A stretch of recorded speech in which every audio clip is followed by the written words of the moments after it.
play with that, but it's in a, I would sort of call it a sort of consultation period where, you know, things that we talk about today, I'm sort of looking for feedback and maybe things that people want slight changes here and there, or and I'd aimed at the end of April, we'd sort of close it off and set it in stone at that point. So we'll just, well, we'll go through it and see what people think.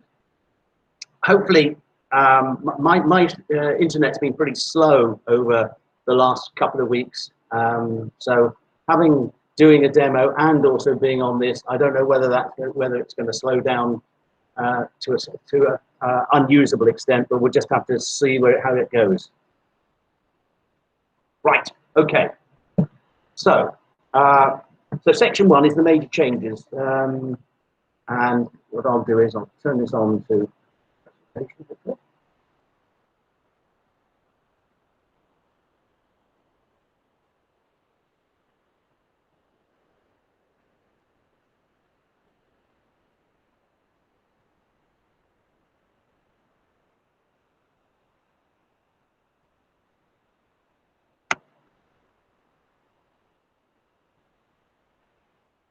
If it's thinking about it, oh dear. Can anybody see that? Or do you still see me? Not yet, still seeing you. Okay, right, it's not.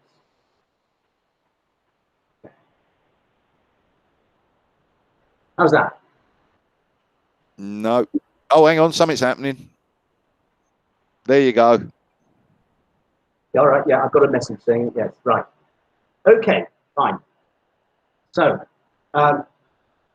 where I wanted to start with is a section which is a new section, which I called subscriptions, but I've already been told that subscriptions isn't a good name for it, and maybe we'll have to change that. But for the purposes of today, we'll call them subscriptions. And basically that is being able, for group leaders, being able to take regular payments for a group.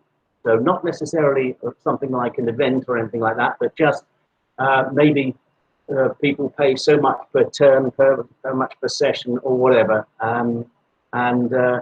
So we can take those payments by any of the normal sort of payment methods through the system. So if I start off and show you, if you respond. Come on. Right. We'll pick this group here. So there is a new icon at the top of the page, which is available to group leaders, group coordinators here. This one here, and what this, click on that. It enables you to add a subscription to a group. So you can have more than one. As you can see, there's several there already. But so if we just wanted to say, let's take the example of charging somebody for their, they pay basically £1 a session for the 13 sessions of a quarter. So you can say, well, it's starting on the 23rd of April, and you select what type, sessions, 13 sessions, like that. Then you hire, whatever. The payment is due, let's say the 16th, and now you decide whether or not you're going to select all members or just a subset of the members. But let's just say let's say for today, we'll just say all the members, £13.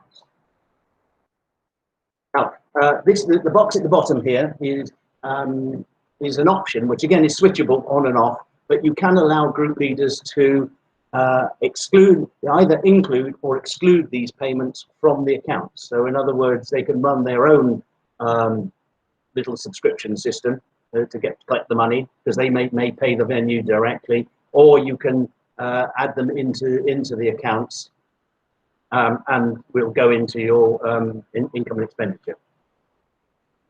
So let's just say that no for the moment. So this will set up a new payment here, and here, so if we click on the members, these will be the members of the group, and here you'll be able to keep a track of who's paid and who hasn't paid. So let's assume we're going to include all, but we're not going to include Arthur's in this. We don't want to charge him. So now we've got a list.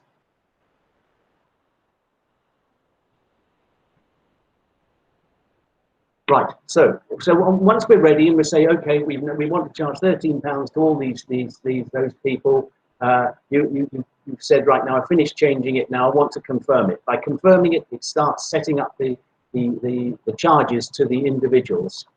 So, once I push the little green tick here, confirm it.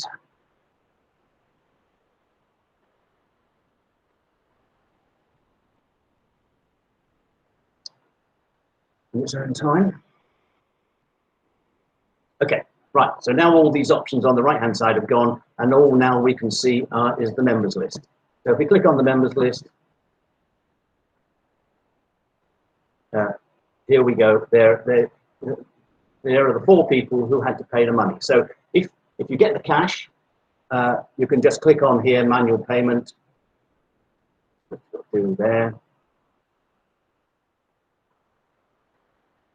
And that will record in the system that they paid. So if they go into the payments they've made, it will show as in their my payments, it will show that they paid that subscription. You can cancel it from here as well. If they want to pay by credit card in the normal way,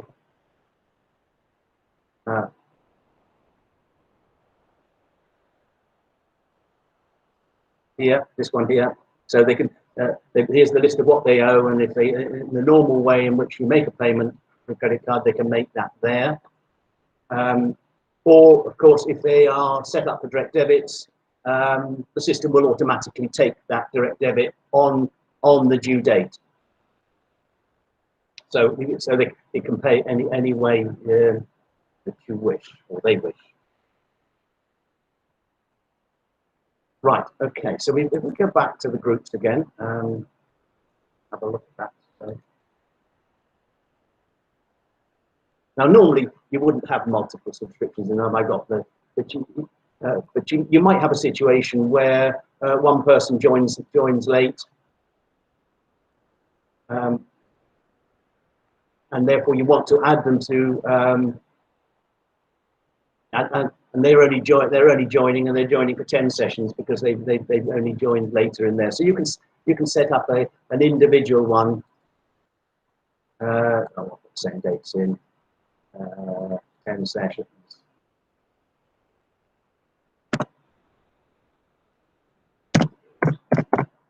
Again, date is this time just one member. You can put the one member in here. It was half, wasn't it? And now we can charge. Yep, didn't do that right.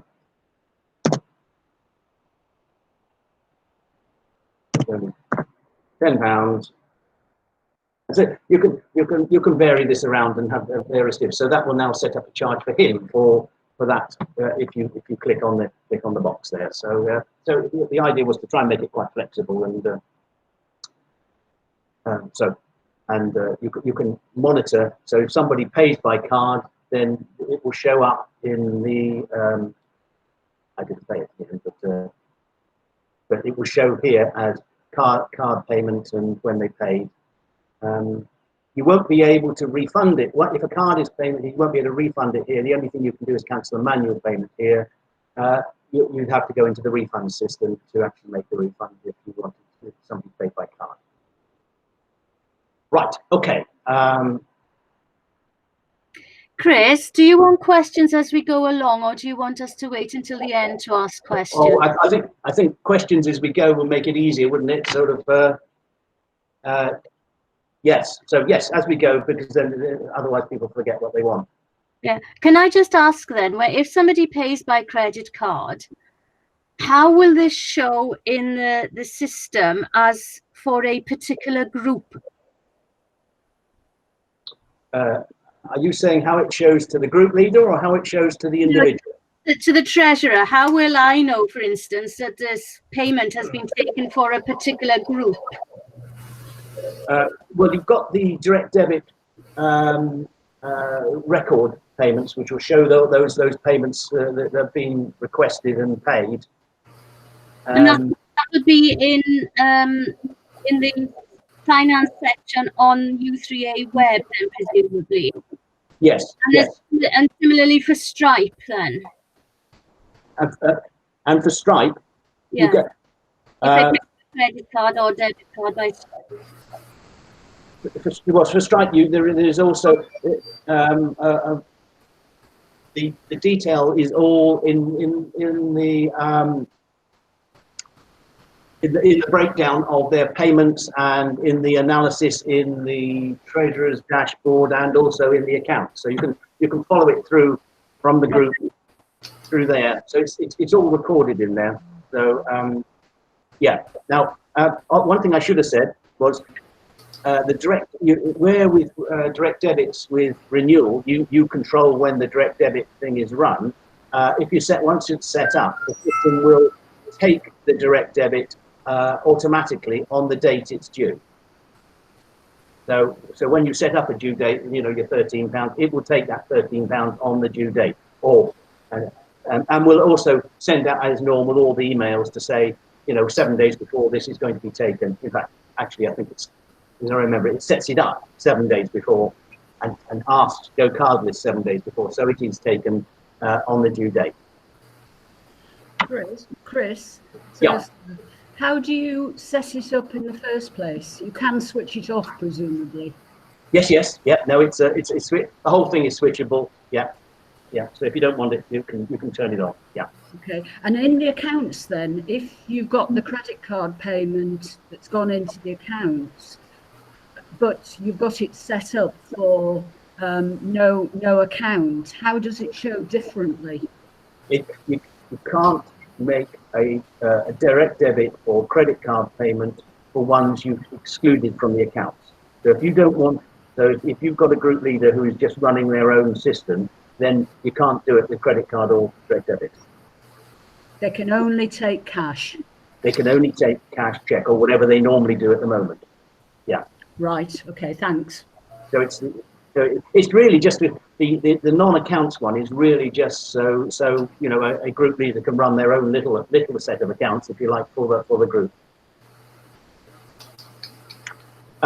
Just to sort of say, while we're on this page here, you can see that if the front page has changed slightly, if we've set up a subscription for a particular person, then that subscription will come as on their front page against that page. So you can see against the rolling group, I've got a subscription due on the 25th of April, and if it goes past the date, then you get against your name, your subscription is overdue when you go into the group list.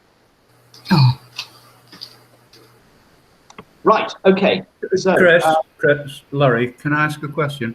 Sure. I missed the bit at the beginning. When you set this up, this group, what group type is it? Is it a normal payment group?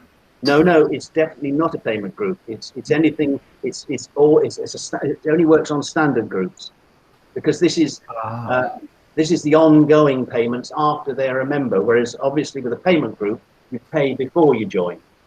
Right. That's why I can't see it when I try to set one up. So when you're setting it up, how do you tell it that it's a payment? It's one of these subscription groups. No, what it is. It is an option on all groups for the group leader or group coordinator or whatever it is to set up a subscription. So once you've switched it on, then it's available to all group leaders to be able to run the charges for their group. Okay, so it's presumably not switched on our test system. That's why I can't see it. Yes, that's right. There's a new switch in systems details to switch it on. Okay, thanks. There are some example screens in the user documentation. I have updated that. Okay. Right. Okay.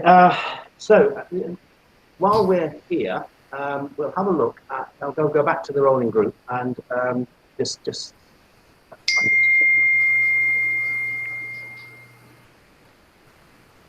Just wanted to show you the now when it does it right. Okay, you'll see on this is the list of members of that group. Now, if a member now gets suspended, in the past they were deleted from all the groups that they were a member of. Now they're not. Now they are shown to the group leader as a suspended member. So, and when they pay again, they'll automatically become back to be a group member again. Chris, is that what that little red X is? No. The one, if you look at the bottom, in bright red. Oh, yeah, sorry, didn't see that. So what's the little red X in the The little red X is decline. I've taken out the word decline to sort of reorganize this page a little bit, and the little red X is decline. Ah, right. So that's delete, that's decline. Okay, right, fine. So I wasn't going to do any more on subscriptions, if that's hopefully give everybody an idea of that one. I'll just go on to group payments now, the changes to group payments.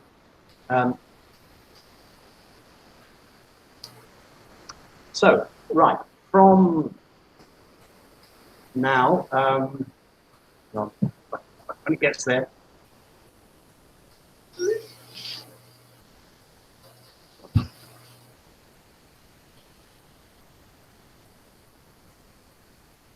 so, payment groups.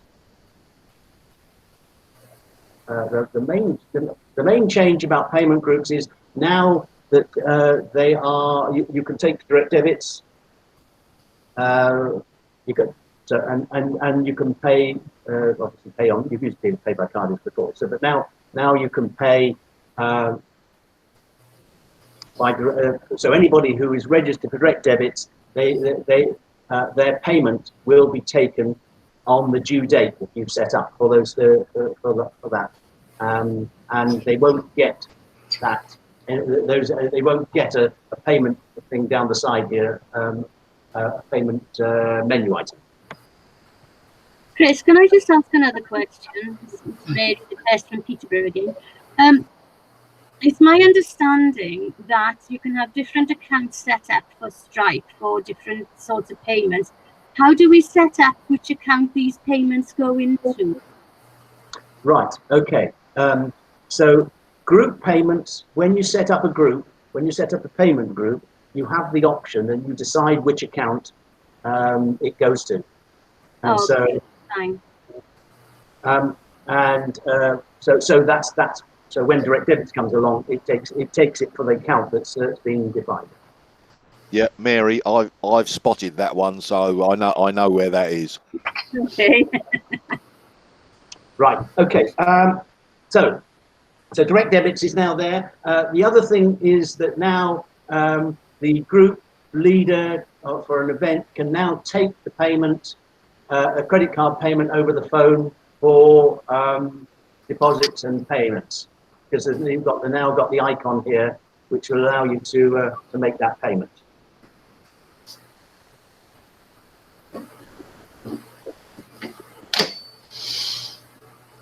Right, okay. One thing I ought to just mention, I don't know whether everybody's okay with this. If you've got two credit card payments, if you've set two credit card accounts, then when you can decide to have sorry, let's do this again. If you have two accounts in the system, you can decide if you pay them both through the same Stripe account and they go to the same bank account, then you can set a switch and, excuse me, and when payments are made, group payments, event payments, or whatever, the system down the side here you can have one entry here, which they can make all their card payments together. But if you're using multiple Stripe accounts, then you'll end up with multiple payment ones here. So this, if you can see on here, there are groups that are paying in the events, what I'd call the events account, and there's group payments here in the group account. So they're two different Stripe accounts, and so they end up with two different entries here for them to pay on. And if the renewal came through as well, then in theory there could be three entries down here. It all depends on how you set up your Stripe accounts. If you've got, so you've got to have a different entry here for each one of your Stripe accounts. Is the bottom line, I think, of what I'm saying. Right. Okay. So although there's quite a lot of work gone on to group payments in terms of direct debits and this paying online and sort of thing, there's not you don't see an awful lot of difference. And so I think that's that. Chris, can I? We use the group payments. That summary you've got at the bottom of that page doesn't appear on our test system. It's because you haven't got anything in it. I'm surprised it doesn't, but it should do. It's been there for about sort of 18 months, 2 years, maybe longer. I mean, I go into that screen daily on the test system, and I've never seen it before. Right. Well, it's just it must be the way you've got it set up, because that's been there since the start of group payments. So that's probably, well, maybe more than 2 years. Yeah. Is there a switch? Is there a switch? Well, not as far as I know. Perhaps we can talk about that afterwards. Okay, I asked because I thought that was a new feature. So have you got it? You've got it on live anyway. Sorry? You've got it on your live system, you're saying, or not? No. Okay. Right. Okay. Well, we'll have a little look at that afterwards then. Okay.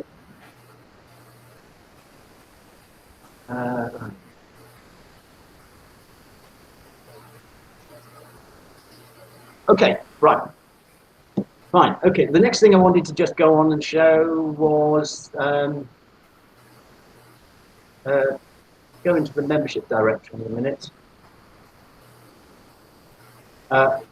We've now got a name search on the membership directory here. So now you've got 3 different selections at the top here. As before, you can start, put a membership number in, and you get the next 100 members from the membership number you choose in membership number order. You had this drop down before where you can select the various types of membership and get that thing. Now you can put in a name search. So if I put in, say, Megan Parker, the system will give you 100 members from this point with that surname, and in member surname alphabetical order. So now, because when you put in Megan Parker, it doesn't actually start with Megan Parker. What it does, it gives you all the Parkers, and then goes on from there. So just in case you were looking for a Parker and you didn't know which one, it'll give you all the Parkers. Chris, okay. with that, Chris, a question. Because we're quite a large U3A and what have you, and when let's say we put in Mrs. Parker, okay, it's going to list 100 people. Well, we've got that much blooming data in the system that it takes a while to load. This is just a thought.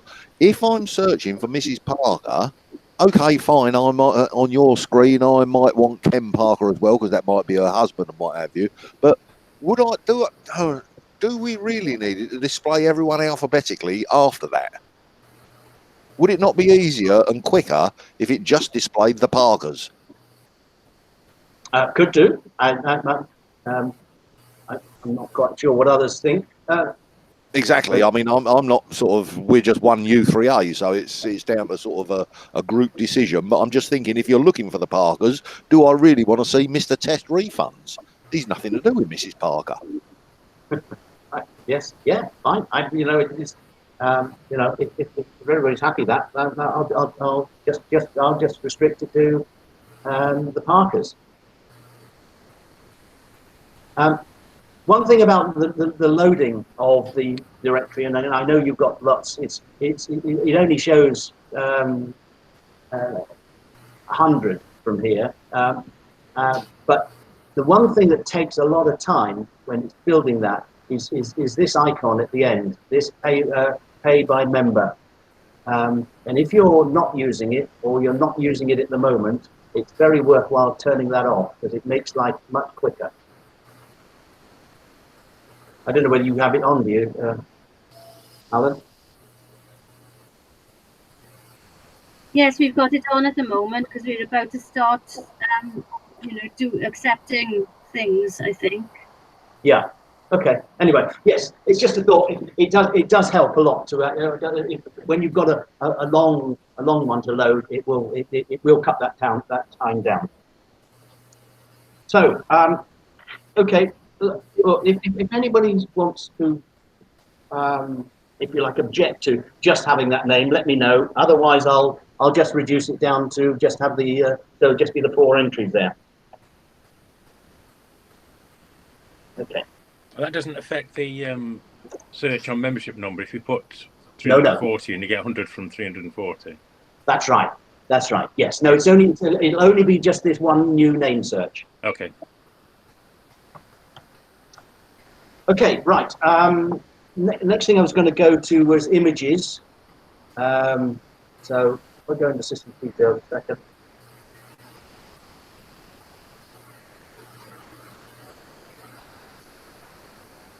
Some of you will recognise that the format of images has changed recently. It's nothing. It's just a way of presentation, really. But the reason I'm showing you this one is mainly to do with this one here.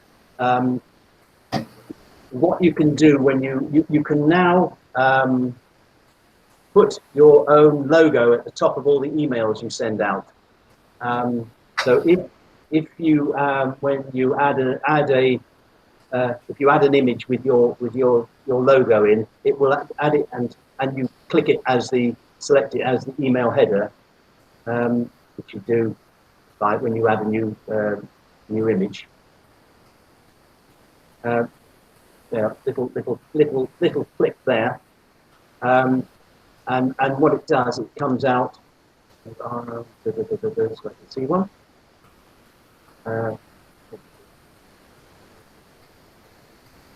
So you can see that. So you get a logo at the top of your emails just so people will be you know. I think it just makes the emails look nicer. I don't know whether, I know Neil's using it. I don't know whether anybody else is at the moment, but anyway, it's there. That's in version 7 at the moment. We've got it on the test system. Right. Seeing how it goes. Yeah. Not going to speak. Okay. Right. Okay. Okay. Right. Sorry. Yes. We lost you for a second. That was me. Okay. Right. The next thing was venue changes. The major changes to venues recently has been the option to be able to add additional information about the venue that people are going to attend. So you can add, and if you do add to a particular venue this additional information, then it'll be on this, and then you can put in, well, up to 10 different sections of information. You can have as many sections as you want. You label them as you want. That's done in systems details, and then you can add the information that's associated with that venue. So if you can see, it's all rubbish at the moment. It's in there, but you can see that and that's available to members. So they'll have they go into venues and click on the blue eye. They'll get that information. So one thing that I put into 708 is that in the past the system in text fields, not ones that are done through TinyMCE, but other text fields have had a filter in them to stop HTML tags being put in there, because you can unwind the whole system if you get your HTML tags wrong. In 708, I've taken that out, and so now you can put your own formatting into text fields.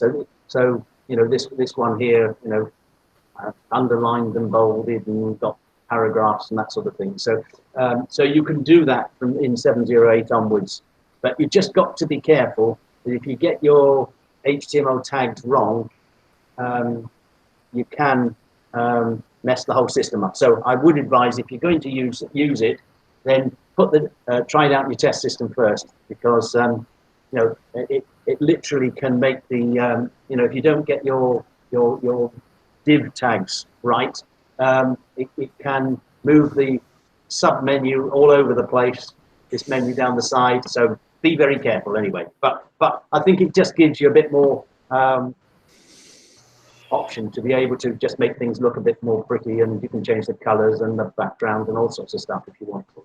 Chris, it's Eugene. I've had a quick look at this, and yes, it takes the HTML tags, etc. Can make it look quite, you know, reasonable with lists, etc. It's just that it's still, if you don't use HTML, it's still stripping out new lines and such like. So you can't actually make like your disabled toilets, for instance, it's got the underline, but then the paragraph below it is continuous, whereas you might want to put a new line, say at the acceptor, but you can't. It just seems to strip that out again. Is that intended, or is that just a leftover? No, it should do it. So so if we just, so if you wanted to just, you know, simply you can just put a BR tag in there, and that's sort of after, what's that one? This is disabled toilets and. Yeah, no, I didn't mean the tags. I meant just you know, a new line from your keyboard to hit and return. So it becomes separate in the edit, but then it So yeah, so you've got your tag. Well, you just put the tags in to do it, isn't it? I'm not quite sure what you don't get. If you put a return. I was trying to say that without any tags at all, it loses the new line that you put at the end of the edit. Is that intended? Because that was what it used to do before. It used to strip out new lines and spaces. It's still doing that. Is that the way it's staying? Well, I haven't made any change in that area. I suppose that's. So it is still stripping out new lines and spaces. Right. The thing is, Chris, if you're expecting it to be HTML tags, then it'll have to be somebody who understands them. We can't give it out to for example, our group coordinator, because he might not know what HTML tags are. No. But they won't be able to format it. That's the problem. Yes. The only thing it can do is have a carriage return, if you like. Yeah, but it strips that out once you close the edit. Yeah. Okay. So are you saying all you need is a carriage return as well? That would be useful, because then we can actually get paragraphs and sort of number them or something. Okay. Get a list. That would be a minimum, but you know, it would be nice to have whatever you type in be presented without stripping anything out, without tags as well. Well, such as what else would you want? Well, we're sort of creating lists, so A, B, C down, and or 1, 2, 3. But the lists you can only create HTML with if you use the HTML tag for it, can't you? Yes, you can, but with the edits you've just shown, if you put a number of spaces at the front, so it makes it look like a list, and maybe a sub list as well below some of those lists. It looks right in the edits, but when you close it, it strips out all the spaces, so the tabs go. It strips out the new lines, and it all becomes continuous again. There's no, well, there is no tabs in. No, I meant this tabs in the sense of it looks like a tab, but you've actually typed in 8 spaces. Say, they all go. They all becomes left aligned again. Yeah, it's not that. I don't think it's they go. It's the fact is HTML. That's the way HTML presents. It always takes spaces back to one space. Yeah, I understand that. It's just that I'm saying that what you're typing in is not what you see if you don't use HTML. Yeah, I think if you're making lists, oh God, you're making me think back to when I used to do HTML now. I believe if you're doing a list or something like that, a bullet list, is it an I tag, Chris? You probably know better than I. What I'm saying is I don't want to use HTML at all, but as you use the edit, you put new lines in and perhaps 8 spaces at the front of the next line. By the time you close that edit and go and look at the result, the new line's gone and the spaces have gone. So it's just continuous text. So how many people do you have managing your venues, venue entries? Well, at least 1, possibly 2. Yeah. So. Can I just say that the outings intro and text does allow new lines and spaces. So why is this so much more complicated? I don't know. If all you're asking for is spaces, and you like, I suggest you just raise a ticket for that then, and if it's the same, say you want it the same as the other text, then. Okay, I'll do that, Chris. That's probably the easiest way. Right, thank you. Okay. Right. Okay. Now the only other thing in venues that's changed is that a number of people have wanted to have a venue which isn't specific to an area. I mean, no, sorry, is specific to an area, but not specific to a location. So they don't want to put a postcode. Up to now, a postcode has been mandatory, and therefore it's possibly provided a confusing map when you want to say somewhere general rather than somewhere specific. So you can now put a venue in without a postcode, and if you do that, then you don't get the map doesn't show. So it doesn't give you a link to the map or the map itself. Right. Okay. All right. I'll move on then. Yeah. Right. Next thing is bulk email. Right. Just bulk emails changed in this.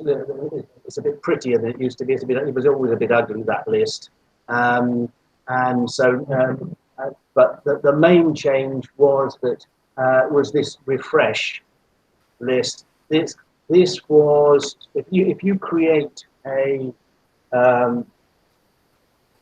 bulk email for when you select it for all group leaders, for instance, then that in the past that list you created there was static. Obviously, you could then add names to it and take names out manually yourself. But if a new group leader came along, then they wouldn't automatically get included in that bulk email. Now you've got a new link there called refresh list, and that will then, if you click on that, will go back and look again for all the group leaders and give you an up-to-date list. However, obviously, if you've made some changes along the way and sort of said, well, I want all, but I don't want to send it to Joe Bloggs, by refreshing the list, and if Joe Bloggs is a group leader, they will go back in again, so you'll have to take them out. Also, you'll see that some lists have refresh lists and some lists don't. any old ones which you've got, you can't refresh.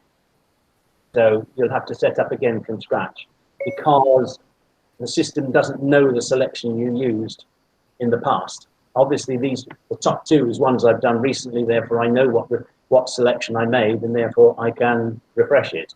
The old group leaders list in there, this one here, I don't know what it was, therefore I can't refresh it. So you just have to set it up again, and you'll get the refresh list against it. Okay, right, fine. Okay, next thing is the document store. This is set up as a sort of a flexible way of storing information and making information to various subsets of your, various subsets of your membership. So if you wanted to have you wanted to give access to, let's say, the treasurer, I'll do one. So you set up a new folder, we'll just go, I don't know, call it a folder for sake of this. Right, so you've got then update authority, access authority. So update, so this is for the treasurer to be able to keep a list of documents which they want to be able to make available to everybody, say, all members. So create that folder. So now all members will be able to see that folder and will be able to access any information that's in it, but only the treasurer can add, delete, amend the entries in it. The document store is only available to, is managed by the administrator and also the secretary, which I'll come to a little later on. And so, for instance, if we go into here, you can just add your documents here, and then the members will be able to see it, and they'll either be able to view it or download it. So it's just a way of storing documents that you can make available to various parts. So the treasurer could have a section which they make available to the committee or such like.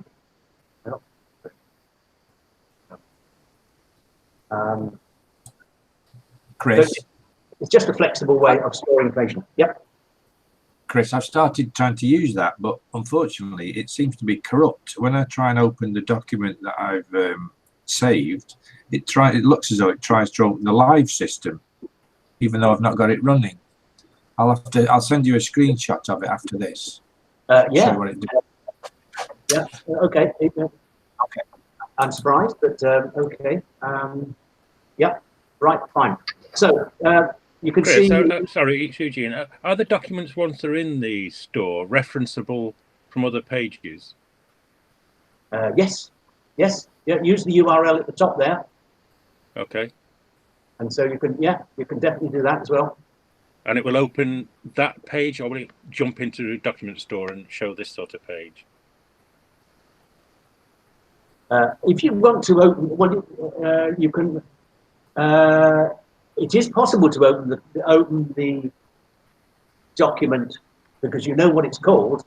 So yes, you could refer to it as well directly, or you could refer to it through this. Either way, both are possible. So how do you refer to it directly without all that URL that's getting you to the document store? Is that just forms folder? Because the document is stored, as you can see, if you look at the top there, the document is actually stored in that particular location. Yeah. So you can just put a source of that location, and it will pick that document up. Okay, we'll try that. Thanks. Okay, right. So that's the document store. It's just another way of storing and being able a bit more flexible than some of the others in the past. This is so it's giving enable people to access information really. Okay, right. The next thing I was going to show was a change in the report writer. Going to log out a minute and log back in again. Somebody else.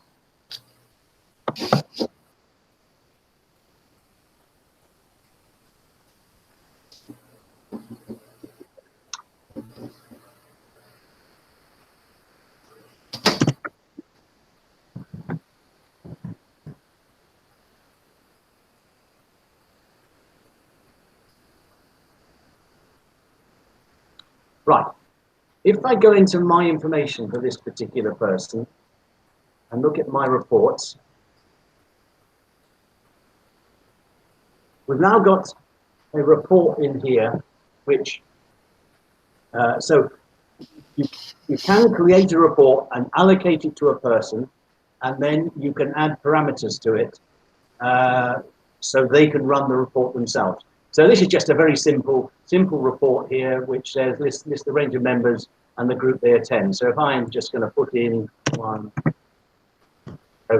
between one and memberships, between members 1 and 5, it will run the report, and then they can export it to Excel or whatever they want to do. So the changes here really refer to one. You used to be able to put one parameter in, and now you can put 2 in, but you can also put the label in here telling them what you want them to put in. So start member number, end member number, or whatever you want it to be. So that's created in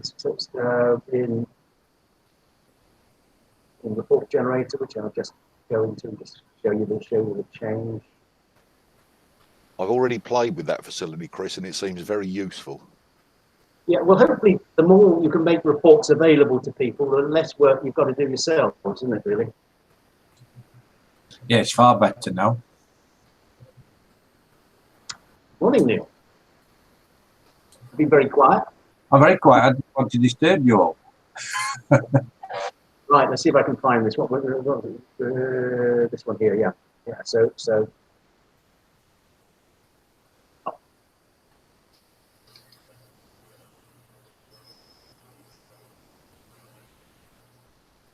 Oh, no. Right. So the difference being here that you've got these you put your labels in here when you set up the report, put your description in and various things. So it's only a minor change, but I think it probably helps a lot in terms of sort of making the my reports a little bit more sensible. Right, okay, so that's that one. So the last section I was going to show was the changes to the committee page. Really all this is that originally the committee page just had a whole list of documents, and now you can have it's in folder structure. So Yeah, absolutely. And you can now hold multiple documents, and it still tries to control it on the same page, but it doesn't lock the whole page up with a great long list of things. I put one, but you still have it without folders if you want to as well. Chris? Yes? Why isn't it possible to actually display the file there if it's a PDF where it is in other parts of the system? Not clear what your question is saying. You've got to download it rather than viewing it in line in that particular page. There you are. Oh, sorry. I was referring to another. There's another section somewhere where you can't actually view anything. Oh, the archive. Sorry. In the archive, you can't actually view anything. Okay. Is that deliberate? No, well, I think I can't remember. There was a reason why. Right. Which I just wondered if it was because sometimes when you're looking for something, you don't know which one it is in particular. So you have sometimes just try and open them, and see if it's that one. If not, try the next one until you decide that's the one I want and download it then. If it could be done, that would be nice. Okay. If you can stick a ticket in for it, that would be helpful. Okay. Yeah, great. Good. Right. Okay. So those are the things I was going to show. Everybody happy with that?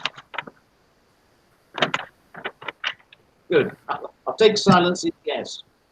Right. Okay. So what I was then going to do is to just go through the changes, the other changes which I sent out on the list I sent out yesterday, and just describe them. But stop me and ask if you want to. Right. Okay. I'll start with so the first one is refunds. Refunds has been rewritten, so on the outside it probably doesn't look an awful lot different to where it looked before, but it now has it's had substantial changes. So I think before you use it, I would certainly test it to make sure it does what you expect it to do when before we go live. Now this is in 7.08, so so just need to make certain it's okay. So it does. Refunds now work for subscriptions, group payments, and membership payments. It now works for multiple online payments and single ones. And of course, you've still got the system of refund authorizers and this sort of thing if you have multiple authorizers for refunds. So it's quite complex, and so we just need to make certain. I've tested it as best I can, but obviously, it needs other eyes on it to make certain it sort of works in the way everybody thinks it works. Chris, sorry.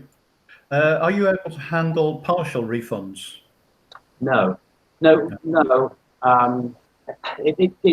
refunds do cause a major. Are we talking credit cards here? Yeah. Yeah. No, it's not. It becomes extremely complex if you do that, because you don't know which part of the payment you're going to refund, and therefore, so I would suggest now that I suspect you all know, but Stripe now is no longer giving back the fee if you refund a payment, whereas up to now, if somebody paid £10 and you then refund them their £10, Stripe give you back the fee, but they're no longer doing that, and so there's less of a incentive to do your refunds through Stripe anyway. But clearly you can, and but you still pay the fee.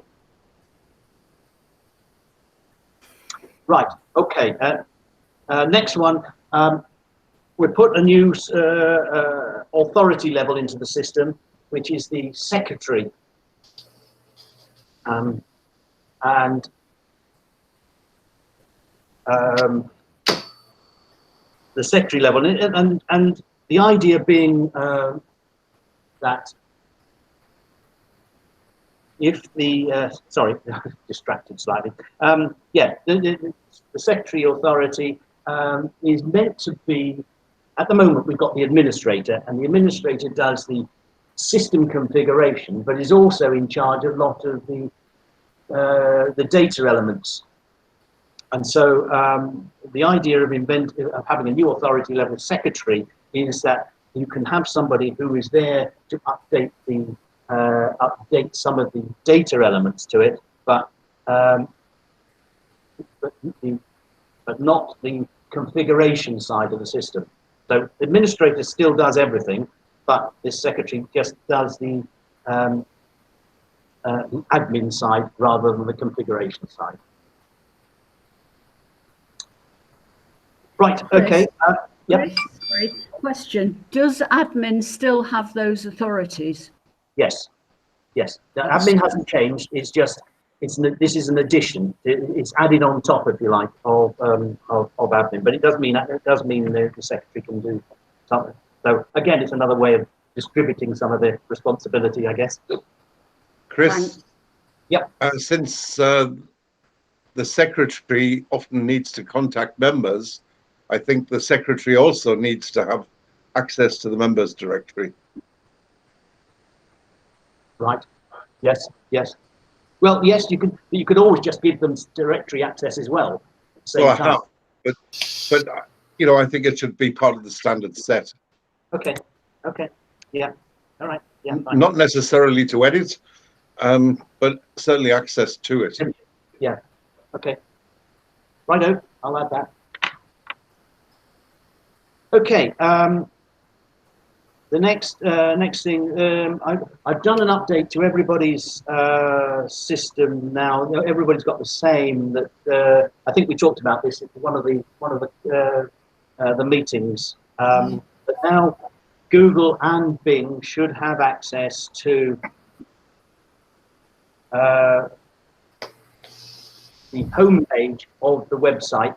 So when you search for, I don't know, Disney U3A, you'll get the home page, but it doesn't index any of the other pages. It just gives you the home page, and now we'll give you the introduction. That whatever you put as your introduction will be the detail that's underneath on the search criteria. I think it's been a bit variable what some of the others have done in the past, so hopefully that's now standard for everybody. Chris, you put that live for us before in Port Maddox, so that looks good. That's working. That's working, is it? Good. Okay, excellent. Thank you. Right, good. Okay. 877 was the next one, which is this is the G Suite's changing to stop less secure apps. It's always been a bit sort of uncomfortable, maybe uncomfortable. When you go into Google or go into G Suite and register the website there, you've had to opt this thing called less secure apps, and it's and having, I think I sent this out to everybody a week or so ago, which was a chance to be able, if you put two-step verification into your G Suite or Gmail account, then you don't have to, or you don't even have the option of less secure apps, and this will it just makes the whole linking thing hopefully more solid and secure. Has anybody had any problems with it up to now? I know quite a few of you have done it. Is it just it's worked okay? We've not had any, Chris. No. No, good. I'll get round to it eventually. Ours has worked fine. I haven't tried it yet, Chris. Okay. Oh well, give it a go. It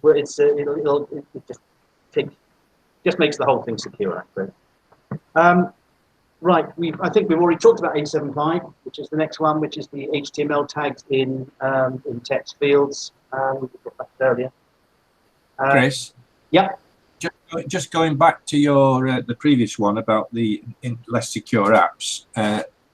One of the committee actually looks at the dispatch email address, but he uses Outlook, and you do actually have to put less secure apps in for that as well. Sorry, you do have to fill in a new password for that as well. So if you're in Outlook, you have to use the same password that's in U3AWeb. If anyone else uses that, does that. You couldn't log in at one time, and it suddenly dawned on me you need a different password. So because you've generated the one to put into U3AWeb, you need that same password in any other application that logs into it. Oh, I see. Oh, or go through the two-step verification. Yes. Yeah. Yeah. Yeah. Yeah. So just a thought, if anybody else has difficulty, if you rang me and said I can't get in the account, yes. Right. Okay. Righto. Membership types table, that's just been extended because it was running out in 2021. I put another two or 3 years in there now, so you can put your fees in there. Updating of authorities, you used to be able to do it in the membership record. You can't do that anymore. I've taken that out now. It's all done in the authorities in the administrator submenu. if a member has a direct debit mandate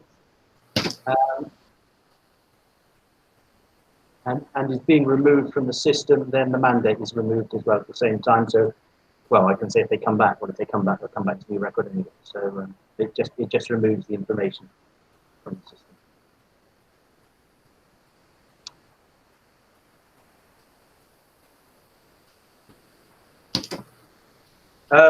There was an inconsistency in producing some of the no email labels where the contact method said there wasn't an email and there was one still left in from before.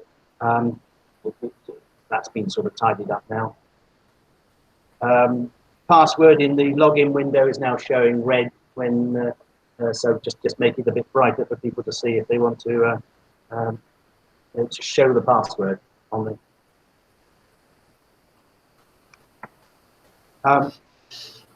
I've added 6 more additional web pages in version 8.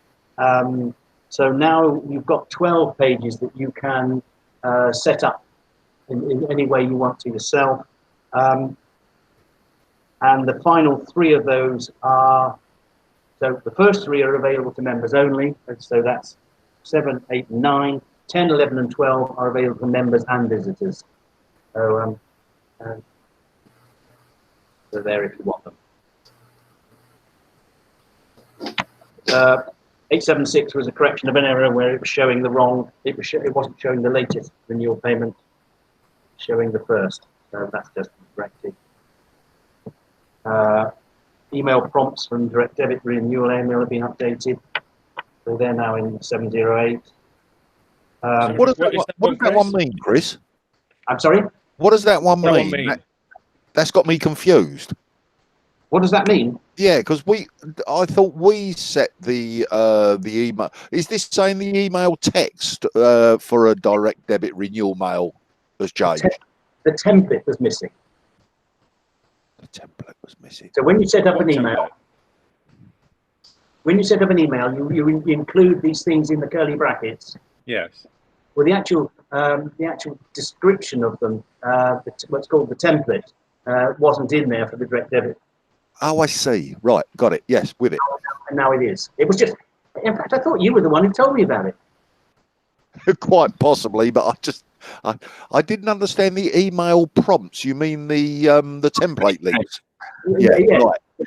Right. The things in curly brackets. Right. Yes. I'm with it now. Yes, it was us. Right. Okay.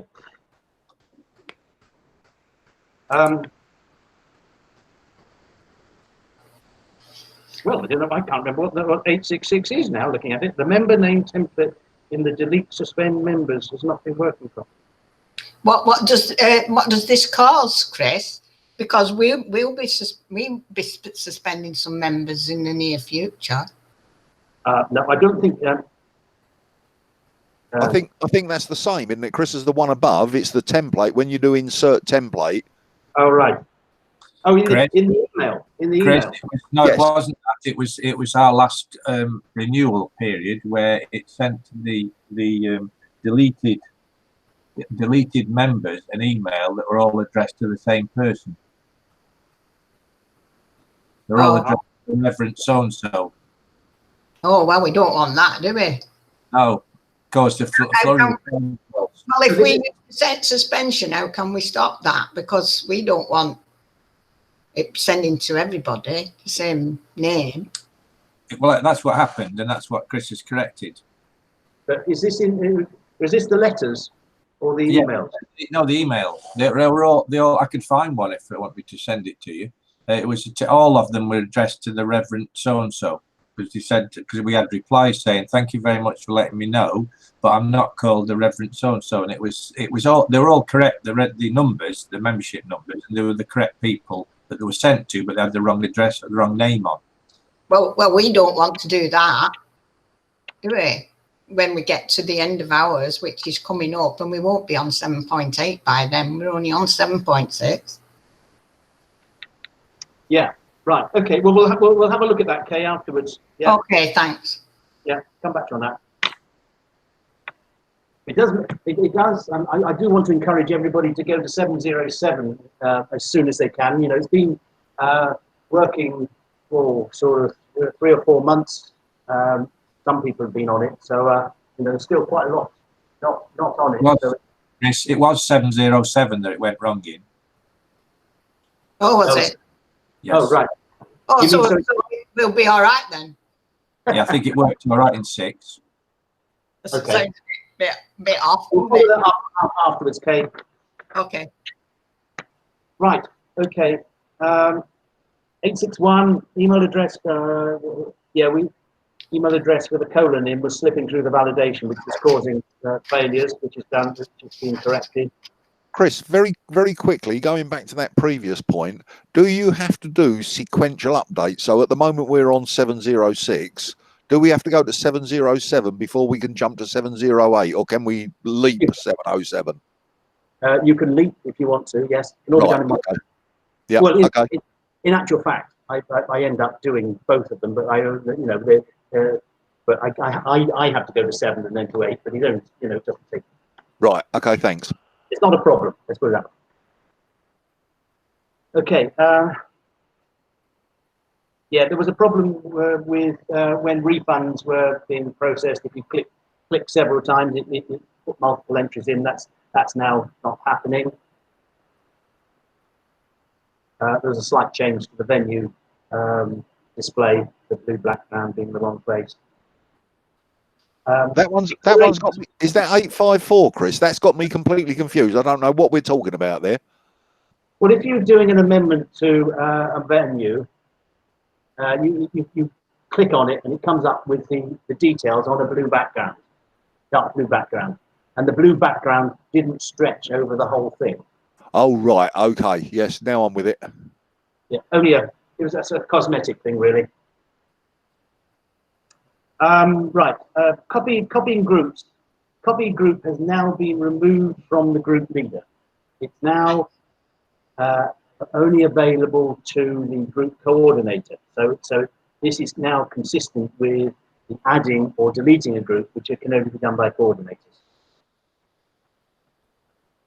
And presumably admin. Yeah, I think so. Yes. Okay. I would say so.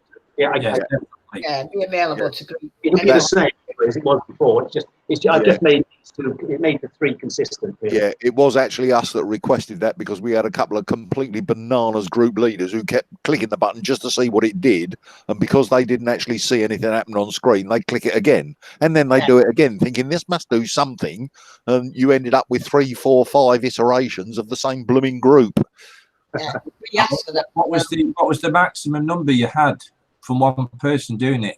Oh, I can't remember. We did a demonstration. We did a good grief. We did a mass demonstration to about 50 group leaders, and I took them through it, and I kept banging the desk, going, "Do not press this blooming button. Don't press this button. Whatever you do, don't press this button." I drove home from the venue, and by the time I sat down and fired up the blooming laptop, somebody had created 3 more. Yeah. I think it's mostly people using iPads and things like that, actually, because you don't get any tooltips. Oh, do you know? No. Oh. Okay, right, fine. Let's move along then. Right. Yes, I think we put this list. This is in 707 now. There's a list of excluded words which tries to stop the numbers of external people contacting. I understand that's worked quite well, hasn't it? Reduced them a lot. Louis, you've been keeping your eye on that. Have you seen any coming through? I haven't. It stopped ours completely, 100%. We were getting quite a few. So obviously, we don't see the dodgy ones anyway. You weren't getting any dodgy ones? Well, poor old Chris Wareham kept getting emails coming through to him asking him if he wanted to increase the size of a particular part of his body. Yeah, we were getting them daily. Oh. So anyway, it's worked then. Good. At Cockermouth, we were getting daily messages, and that's totally fixed. Yes, good. Right. As people who have got emails that are sort of something you can think of, like secretary or admin, can, you know, the the bad people pick up on those addresses, don't they? And just add it to the domain name. Yeah. But it's so they're still putting them in. You're just not receiving them. Okay. Right. Next one. Group leaders and coordinators will receive an email when a group leader makes a payment for the group. That wasn't happening before. 845 is, I think, quite a key one. That's when you start the renewal, suspend, delete, suspend unpaid, or delete, or take direct debit payments. There's now a confirmation.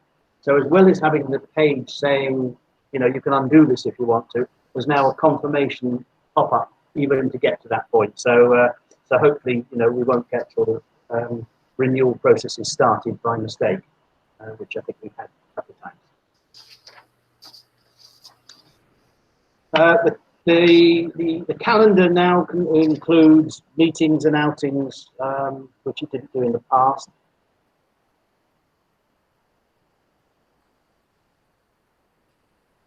The information on the directory now contains how the method of payment. There were some inconsistencies on the closing dates, and now the system sort of checks and gives a warning if people do that.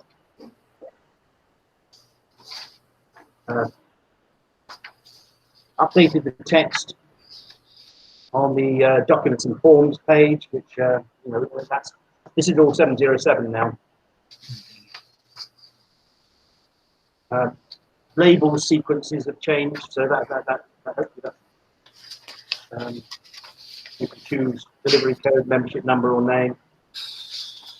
The sequence of reports is now in name sequence. I think it was in chronological sequence before, I think. There was a sequence to them before. Well, maybe there wasn't. Maybe. Right. Yeah, they came in at the bottom. Right. Okay. Image size. It's increased to 2 meg here. I thought it was 4. Maybe the image size. Images. This is images. Maybe they're still at 2 meg, are they? There must have been 1 before, and they've gone to 2. I don't know whether that causes anybody any difficulties. No. I've done any trouble in the past now. No. There was another thing, Chris, we'd asked for about increasing the file size for the archive for old newsletters. I think you said that was in 7.08. Yes. I can't see it here. Yeah. Yes. Yeah.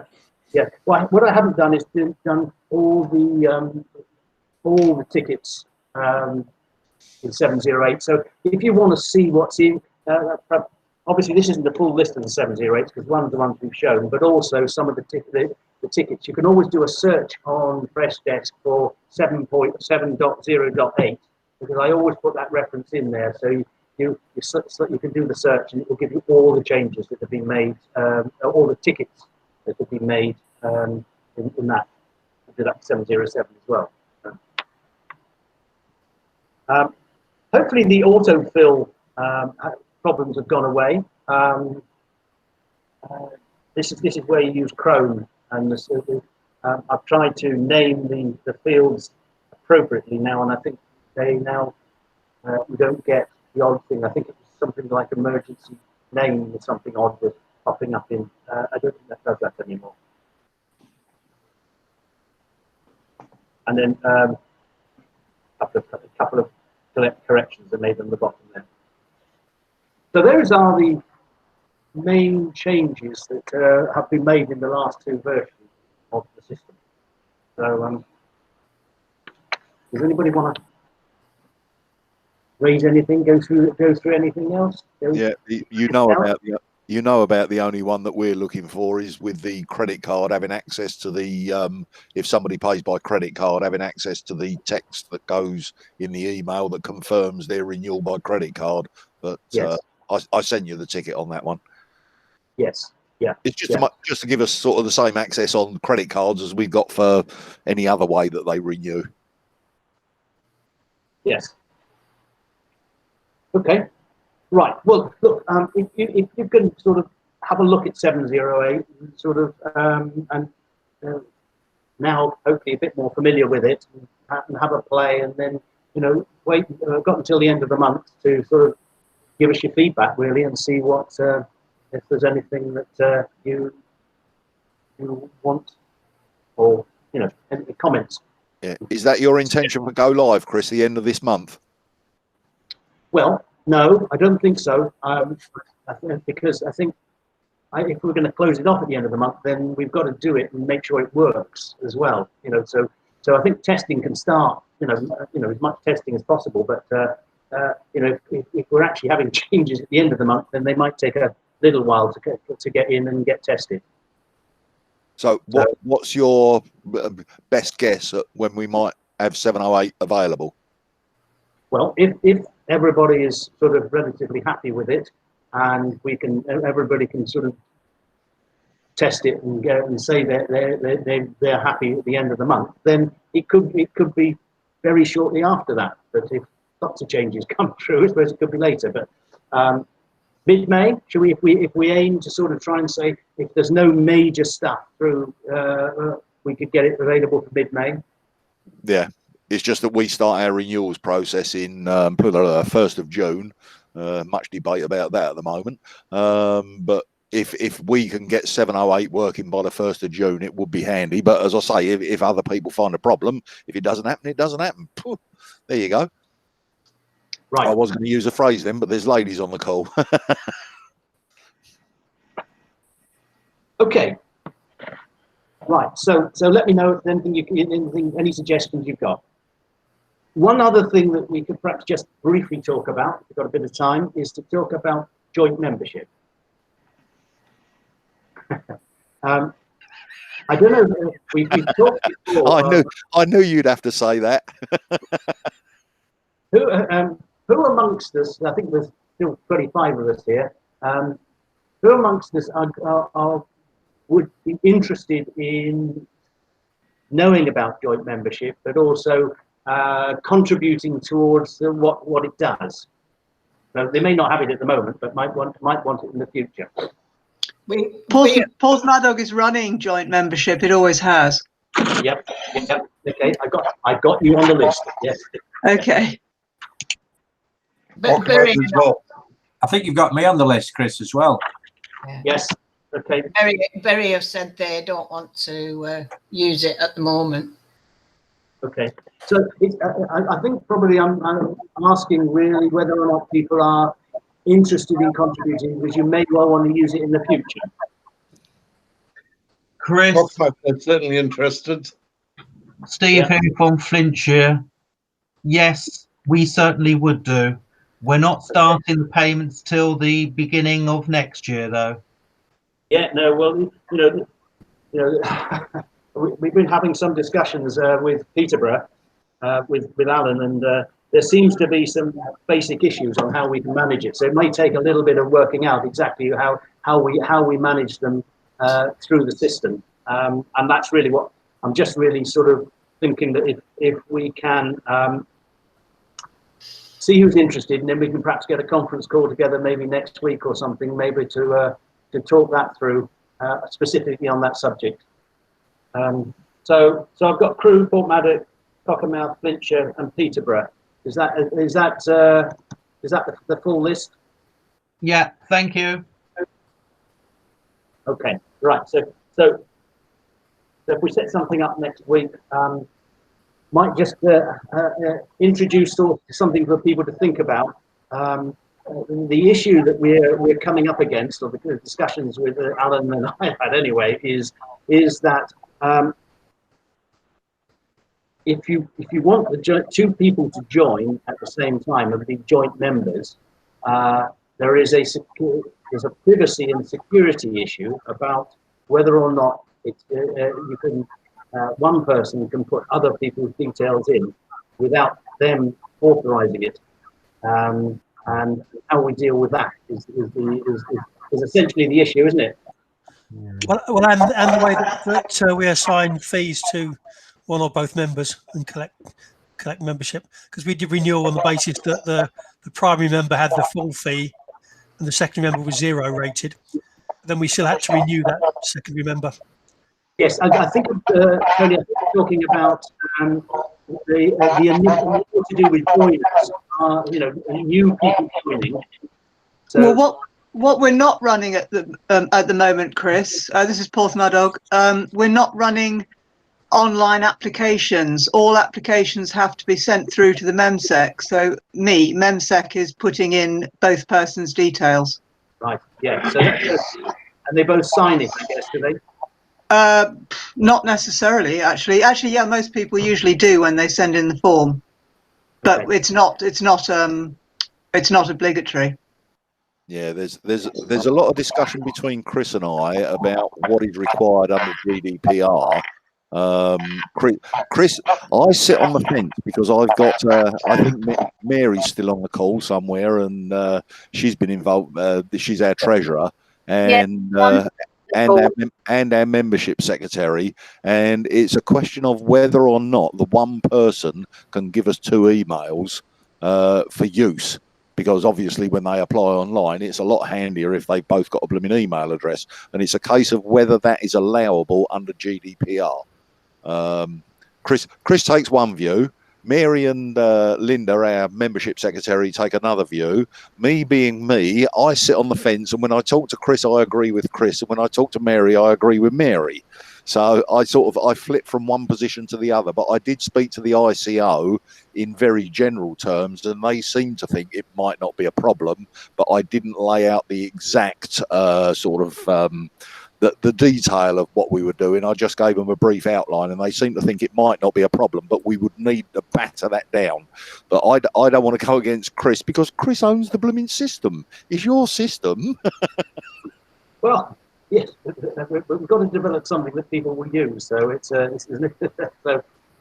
yeah, and of course there's also the second issue of how do you get if you get your secondary member to agree your terms and conditions as well. So maybe that's not a problem. But anyway, we can leave it all. Chris, sorry. Brief suggestion on that. Couldn't we just change the application to join form to add an extra field to say, this name, when they apply, will provide the payment? So each person applies separately, and then you join up the applications to join. Well, I think that was my solution, but that's, I think, Alan, you were thinking that might well be a little bit over-administrative or over-administrative, too much admin involved in that. It's just this discussion we should be having as a smaller subcommittee. Yes. Yeah.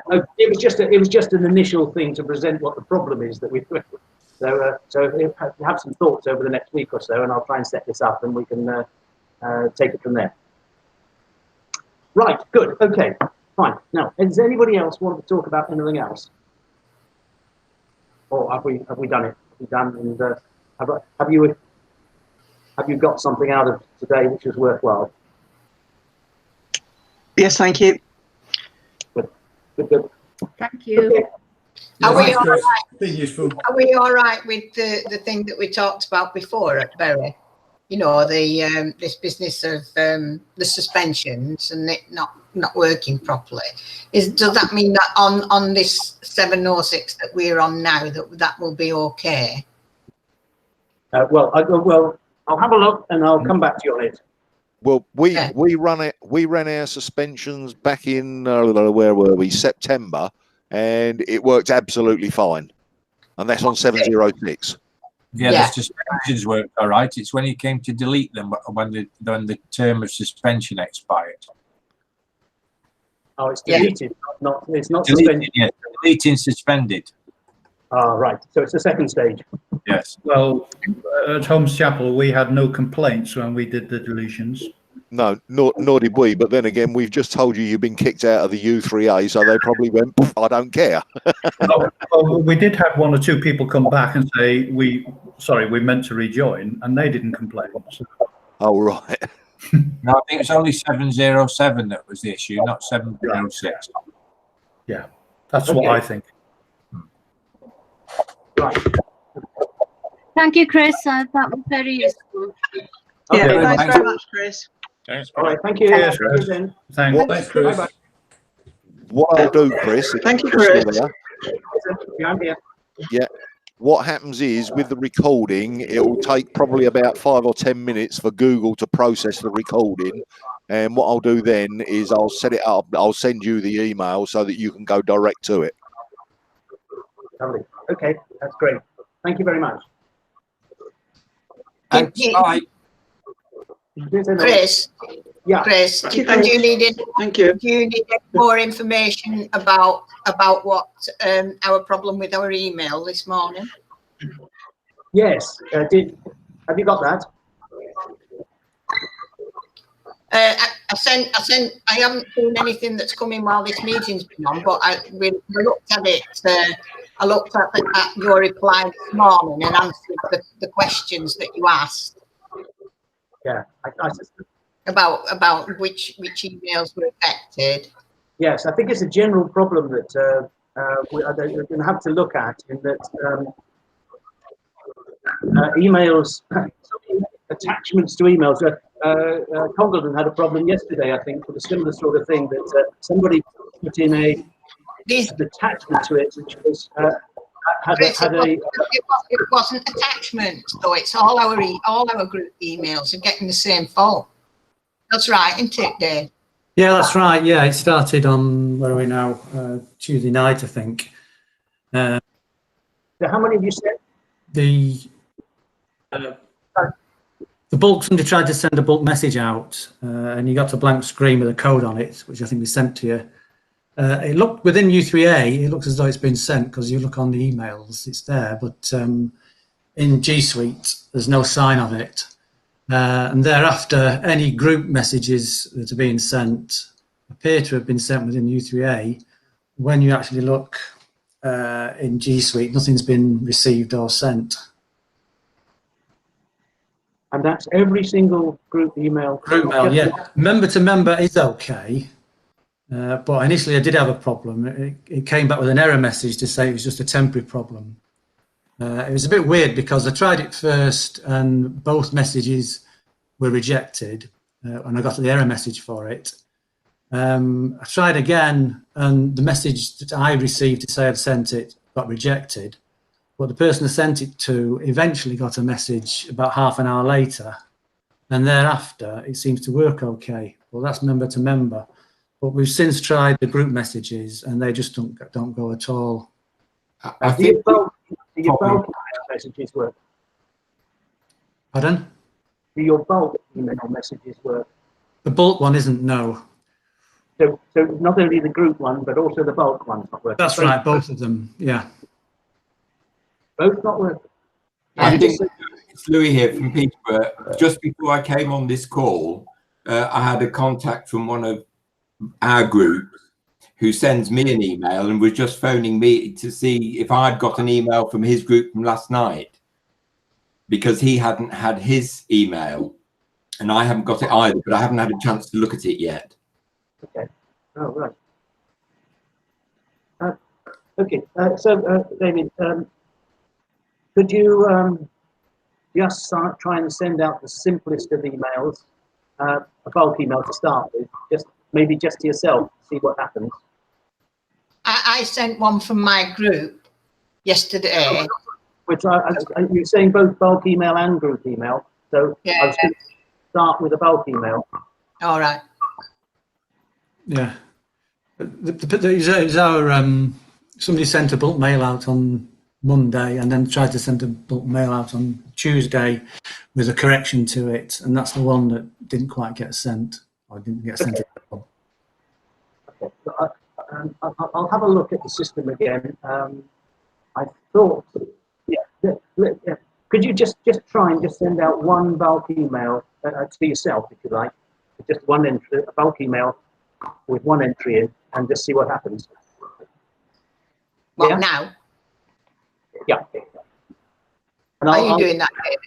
And I'll have a look, and I'll look at the system when we go off the call, and I'll hopefully be able to see that one you've sent as well. Okay. All right. Are you doing that, David? And I'll come back to you. Yeah, yeah. I'll speak to you when we come off the call. Okay, thank you. Okay. All right, thanks, Chris. Cheers then. So, I assume Alan. Bye. And thanks. Sorry. Alan? Sorry, I had my mic turned off. Sorry, Chris. Say again. I was just going to say, I assume we'll be able to edit this call in terms of. Have you got some video editing software? I haven't. No. Ah, I feel a suggestion coming on from you here. I just wanted you just obviously we don't want the berries one to get advertised. We could sort of chop it at the end, would you? Yeah. Well, if I send it through to you, what? So you want to chop the bit off after you've been going through the tickets, sort of down to 833 on your document? Yes. Yes. Don't think. Yeah. And then yes. So the discussion. You've gone off. Your mic's gone. It's gone. No, you're cutting out. I'm here. Ah, you're back again now. Oh, I probably just, yes. Okay. Right. So yes, as you say, from 833 onwards, if you can just chop it, that would be great. Yeah. Okay. I'll send you the full link as well, so that you got the whole thing, so that you got the lot. But I'll chop that out so that you've got a video that you can send out to other people. Right. Okay, mate. No worries. Thank you then. Cheers then. Bye. Bye. Bye. Thanks, Chris. Bye.